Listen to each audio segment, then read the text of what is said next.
आज આપણે ખાસ અર્ભમભાઈને વાડી જવાનું છે કારણ કે એણે સેસમુરા પ્રત્યે સંશોધન કર્યું છે અને એને જળમૂળથી નીકાળવાનો અને હવે હા આવો હતો ને એકદમ હવે ઈલાજ શું કર્યો તમે એનો તમને કહું હા બધાને જય માતાજી જય દ્વારકાધીશ સ્વાગત છે ફરી નવા બ્લોગની અંદર તો વરસાદ તો થોડો નથી આવતો જોઈએ નેદે નથી મજૂરની જરૂર છે ઘર મેળે નેદીએ છીએ આગલા બ્લોગમાં બતાવ્યું હોય અટાણ તો ધોવાણી ને એવું માલનો સાંજ થઈ ગઈ છે ધોવાનો સમય એટલે બહુ માખીઓ આવે મોટી મોટી જંગલમાંથી માખી આવી ગઈ છે અને આવી રીતે બેઉને હેરાન કરે છે આ ટાઈપ અને જોતા આવડી આવડી મોટી મોટી જો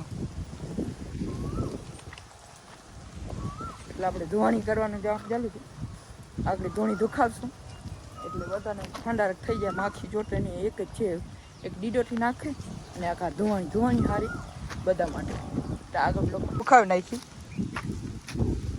કાયમી ના જ અડો છે હવે બધી ભેહુંની જાય એટલે થોડી ઘણી માખીથી રાત જળશે અને આ ઠંડા પવનમાં પણ રાત જળે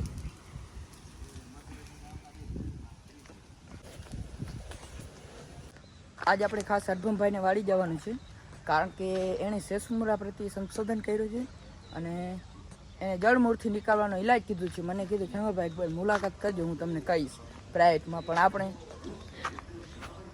જાહેર કરી દઈશું અને આ આપણે નારિયેળીના નવા ફ્લાવરિંગ ચાલુ છે નારિયેળ પર લાગી ગયા છે અને હજી આમાં બધા ચાલુ જ છે હાલો તો આપણે જ્યારે અર્ભમભાઈ પાસે મુલાકાત કરી શું એનો ઈલાજ છે બધી આ વખતે મોલ સારો જ છે બધો મોલ મહારાજ જો આ ગુંદરી છે કાકાની એ સારી છે આગળથી ગુંદરી સારી છે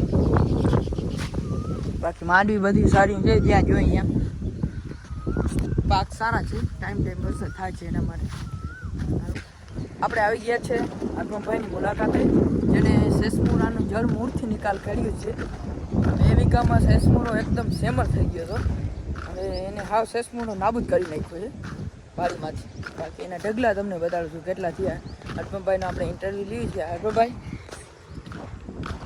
જય માતાજી બધાને સેસમુરો એવો થઈ પડ્યો હતો ગુંદરી વાવતા હતા મને આંબતું નથી પછી આ માંડવીઓ વાળી છે હવે સેસમુરાને હાવ જળમૂળથી હાવ કાઢી નાખ્યો છે અને અમે દેખાડવા માટે ઢગલા ટ્રેક્ટરના ટોલિયું ભરાય માત્ર 2 વીઘાનો સેસમુરો હતો 2 જ વીઘા માંડવીમાં એટલું સેસમુરો હતો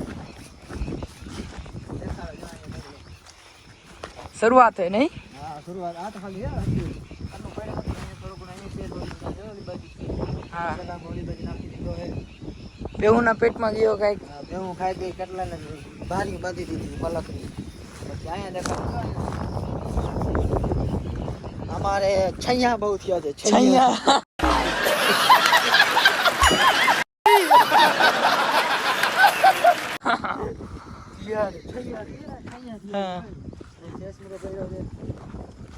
જો આવો સેસમુરો હતો કઈ આવો સેસમુરો હતો આખી વાડીમાં જો આમાં શેડા ઉપર દેખાય એવો હતો આખા વાડીમાં આવે એને મેં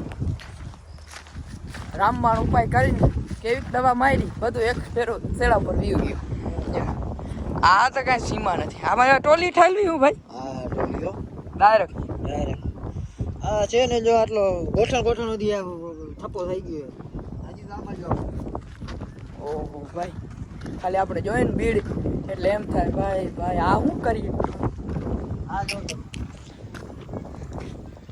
ઓ આની કઈ સીમા નથી હજી તમને દેખાડો આ બાજુ જો આમાં ઝાડવામાં ટીંગાય અધર મન પડે એમ ઘા કર્યા લાગે છૂટા ઘા હજી ક્યાં છે જો આમાં છે 52 માં આમાં જો આ બાજુ ઢગલા પડ્યા ઓહો ભાઈ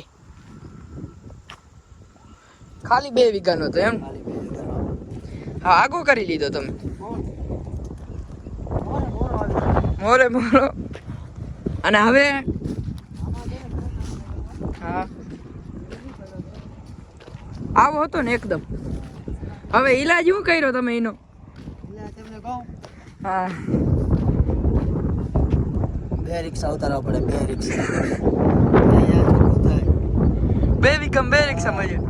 शाबाश बेटा बहुत बढ़िया હા, દવાથી થાય નહીં, જાય નહીં આ.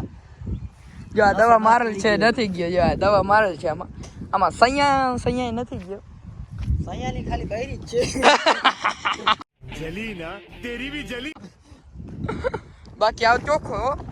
ટાંકો કરી દીધો. મગફળી એમ હતી એમાં.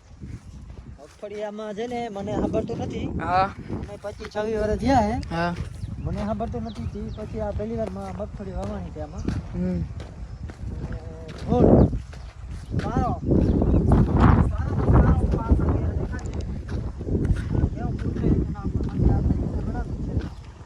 એટલે ટૂંકમાં તમારે સેસમુરી થઈ ગઈ હોય ને, મજૂર કરીને એને દેશ નિકાલો દેવો જ પડે. બાકી આ સેસમુરી ક્યાંથી જાતી નથી અને એમ જવાની નથી. કોઈ પણ દવાથી મરતી નથી, ખાલી મોરી પડે છે પાછી ઉગી જાય છે. દવા મારી હતી 52 ગ્રામ હા BSF ની. હા એમાં શેષમૂરો ભરી ગયો હતો પણ પાછો જો દેખાડું જો ભરી ગયો નહીં, પાછી પાડવા પડી ગઈ. એમાં વરસાદ થઈ ગયો ને એમાં જો આમાં દેખાય આમાં ઈ છે. આ બાજુ નદાઈ ગયો છે, આ બાજુ પેલો નદાઈ ગયો પછી વરસાદ થયો. હા હપ્તે હપ્તે નેદું થઈ નીકળ્યું એમ. દવાથી જાય નહીં, એ ફાઇનલ છે. ફાઇન છે. હા જાય ત્યારે કે 2-3 પાંદડે હોય, દવા લાગે તો વહી જાય. બાકી આ 5-6 પાંદડે થઈ જાય પછી તમે દવા મારો તો આ જાય નહીં. આ નક્કી જાત છે. એટલે આવી જ રીતે બ્લોગમાં જોડાઈ રહેજો. બધાને જય માતાજી, જય દ્વારિકાધીશ.